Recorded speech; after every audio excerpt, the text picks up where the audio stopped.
Assalamualaikum warahmatullahi wabarakatuh.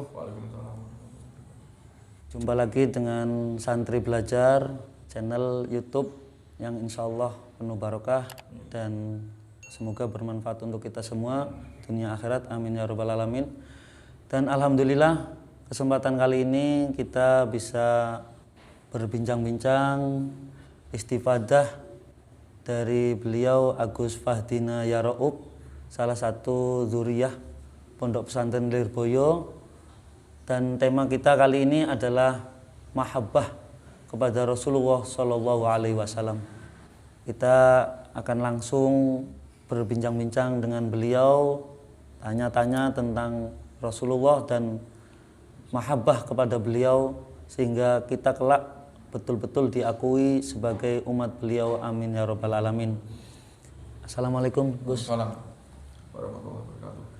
Terima kasih sudah berkenan untuk mengisi channel YouTube Santri Belajar ini, sebuah kehormatan bagi kami. Kalau kita berbicara tentang mahabbah kepada Nabi atau kecintaan kita kepada Rasulullah, itu sebuah keniscayaan atau kewajiban bagi umatnya.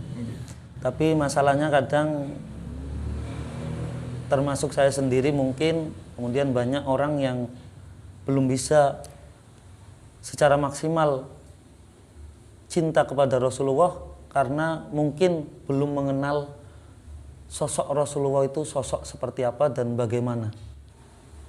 Mohon dijelaskan bagaimana sifat-sifat Rasulullah sehingga dengan mengetahui itu kedepannya kita betul-betul bisa cinta kepada beliau Rasulullah Shallallahu Alaihi Wasallam. Assalamualaikum warahmatullahi wabarakatuh. Alhamdulillahirabbil alamin wassalatu wassalamu ala sayyidil kamil bil fadl amma ba'du.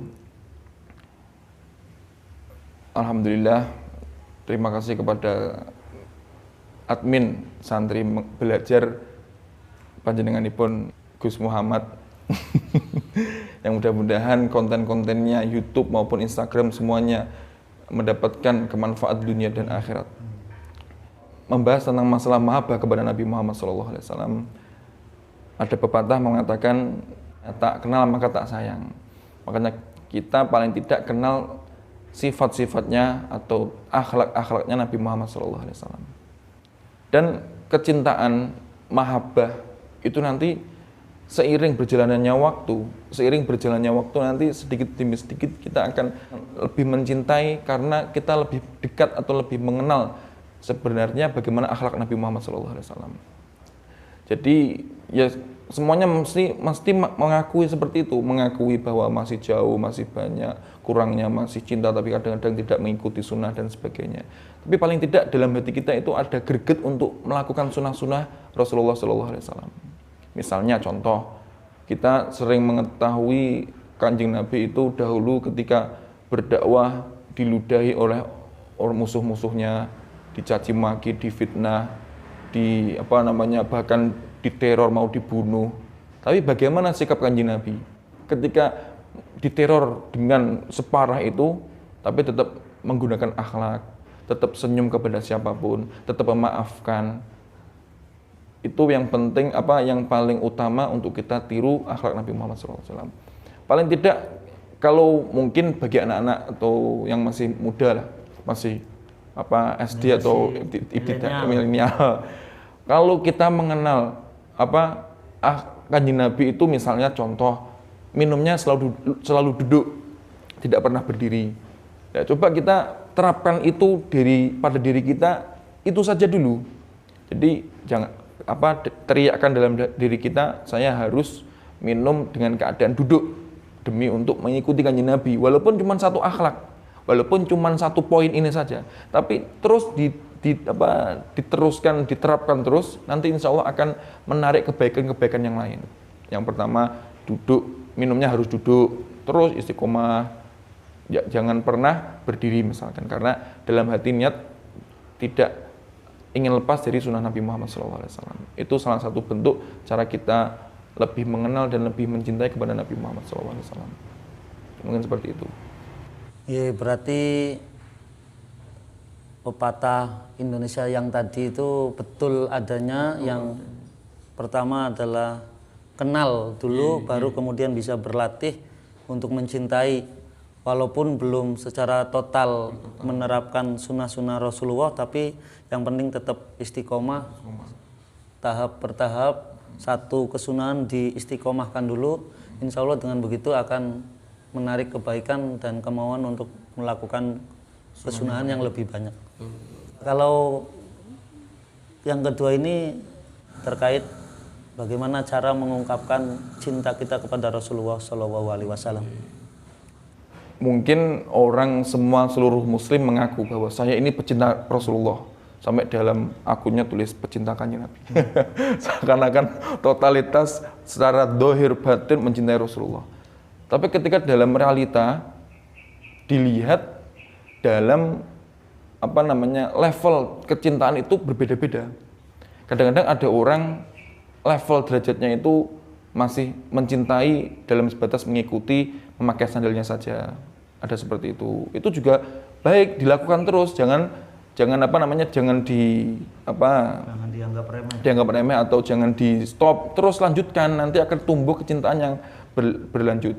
Jadi tetap di-upgrade terus lah kecintaan Rasulullah SAW. Dan juga ketika kadang-kadang ada yang bangga, oh saya punya Kanjeng Nabi seperti ini, saya umatnya Rasulullah, terus saya bersiwak misalkan, saya sholat sunnah, saya mengikuti akhlaknya dan sebagainya. Jadi jangan sampai kita anggap remeh, tetap disemangati. Ayo kalau seperti itu teruskan kecintaan sampean kepada Kanjeng Nabi, jangan berhenti sampai situ saja. Tapi kecintaan yang sampai seperti halnya para sahabat itu tidak hanya mencintai apa yang didahulukan Kanjeng Nabi, tapi bahkan mengikuti hobi Rasulullah SAW. Seperti halnya Sayyidina sahabat Ayyub Al-Ansori. Sayyidina Ayyub Al-Ansori ini pernah suatu ketika Kanjeng Nabi rawuh datang rumah beliau disuguhi atau dijamu bawang. Dijamu bawang sama Kanjeng Nabi tidak dimakan bawang tersebut, tapi didiamkan begitu saja. Terus Sayyidina Ayyub langsung berpikir, loh, Kanjeng Nabi berarti tidak kerso makanan ini. Terus ketika tak diklarifikasi, wahai Rasulullah, apakah panjenengan tidak mau makan ini? Dawuh Kanjeng Nabi, bukannya seperti itu, tapi saya ini kadang-kadang berbicara pada makhluk yang tidak kamu ketahui, itu para malaikat, dan malaikat itu tidak suka aroma bawang tersebut. Dari situ Sayyidina Ayyub Al-Ansori langsung mengatakan, mulai sekarang saya juga tidak akan ingin makan bawang. Sampai segitu kecintaan para sahabat kepada Nabi Muhammad SAW. Tidak hanya mengaku saya pecinta Rasulullah, tapi sampai watak, perilaku, sampai kesenangan hobi itu meniru Rasulullah SAW. Dan juga salah satu sahabat Sayyidina Abdullah bin Mas'ud radhiyallahu anhu itu pernah, beliau itu mohon maaf badannya pendek, ada yang mengatakan sangat pendek sekali. Lalu pernah suatu ketika itu melihat Rasulullah melewati sebuah tempat, di situ ada pepohonan. Lalu Rasulullah itu kan kalau terus kan otomatis terbentur kepalanya, kebentuk lah. Langsung Rasulullah itu menunduk ketika melewati jalan tersebut. Nah, Sayyidina Abdullah bin Mas'ud tadi melihat kejadian seperti itu, langsung ingin mempraktekkan seperti apa yang dilakukan Kanjeng Nabi, walaupun dalam kenyataannya ketika lewat terus itu tidak akan terbentur, karena kan beliau kan mohon maaf pendek. Nah, karena mengetahui tidak akan terbentur, tapi tetap menunduk ketika melewati jalan tadi, karena ya niku tadi supaya ingin sama dengan Nabi Muhammad SAW. Nah niki tetap ayolah, mumpung ini kan mau bulan Rabiul Awal, paling tidak kita mempersiapkan kira-kira apa ini yang akan saya rayakan baik dohir maupun batin untuk Rasulullah SAW. Itu paling tidak salah satu kita jadikan salah satu misi kita untuk menyambut bulan 12 Rabiul Awal tersebut. Selain tentunya sering membaca sholawat ya? Nggih. Sholawat niku. Salah satu niku sholawat itu sudah banyak sekali ulama mengatakan paling tidak satu hari 1000 kali lah, atau bahkan 300 kali niku sudah luar biasa. 300 kali. Tapi para orang-orang yang dekat kepada Allah Subhanahu wa taala niku ponis seakan-akan lisan niki terus sholawat terus kepada Nabi Muhammad SAW. Itu sangat sering dilakukan oleh orang-orang arifin.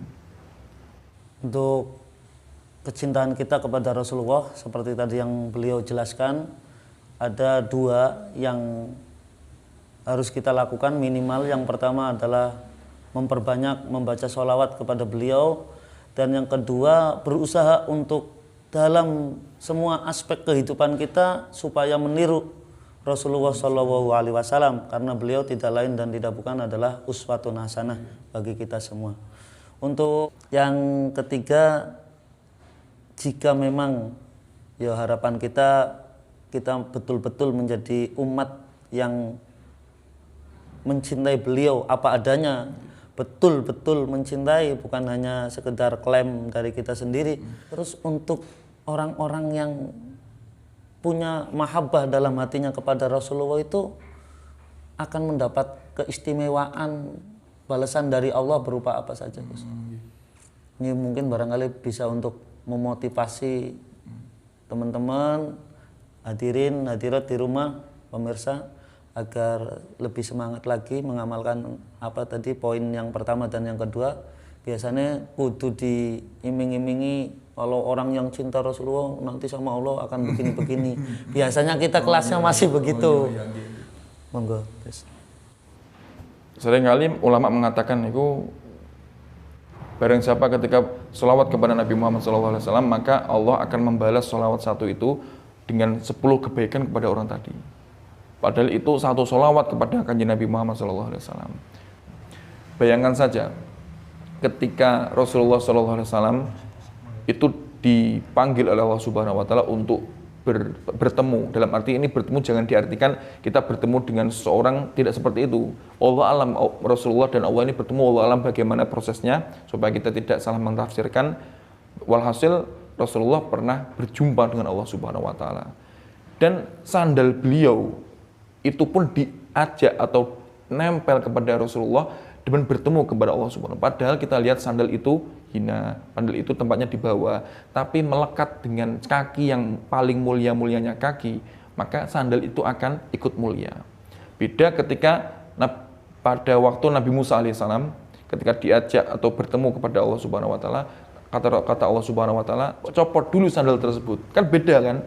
Tapi kalau umat Rasulullah ini sandalnya saja nempel kepada Nabi Muhammad SAW, dekat kepada Nabi Muhammad SAW, akan mendapat kemuliaan sebagaimana kemuliaan bertemu dengan Allah Subhanahu Wa Taala pada sandal yang nempel pada Nabi Muhammad SAW. Nah, salah satu orang diantaranya di akhir zaman nanti yang paling dekat kepada Nabi Muhammad SAW itu siapa orang? Itu paling banyak-banyaknya yang bersolawat kepada Nabi Muhammad SAW. Ya mudah-mudahan walaupun amal kita belum seberapa, sholat kita kadang-kadang masih kurang khusyuk, itu kurang ikhlas, kadang-kadang masih mengharapkan ini dan sebagainya. Tapi semangat, jangan sampai kita putus asa, jangan sampai kita merasa minder, tetap bersolawat. Mudah-mudahan kita menjadi orang yang mendapat syafaat di hari kiamat oleh Nabi Muhammad SAW. Jangan sampai kita merasa aku orangnya jauh dan sebagainya. Jangan sampai seperti itu. Yang penting tetap semangat bersolat kepada Nabi Muhammad SAW. Oke, matur suwun Gus Fadina Yaraub yang sudah memberikan ilmu beliau terkait tentang mahabbah puncaknya kelak. Harapan kita semua tentu karena mahabbah kita dengan Rasulullah bisa menjadikan kita besok dikumpulkan bersama Rasulullah SAW, karena yuhsarul mar'u ma'aman ahab. Insyaallah dengan keberkahan mahabbah kepada Rasulullah kita betul-betul mendapatkan syafaat beliau. Amin ya rabbal alamin. Demikian perbincangan seru dan mendalam penuh dengan ilmu saya dengan Agus Fadina Yaraub. Semoga manfaat barokah fiddin wa dunya wal akhirah. Amin ya rabbal alamin. Mohon maaf wabillahi taufiq wal hidayah. Wassalamualaikum warahmatullahi wabarakatuh.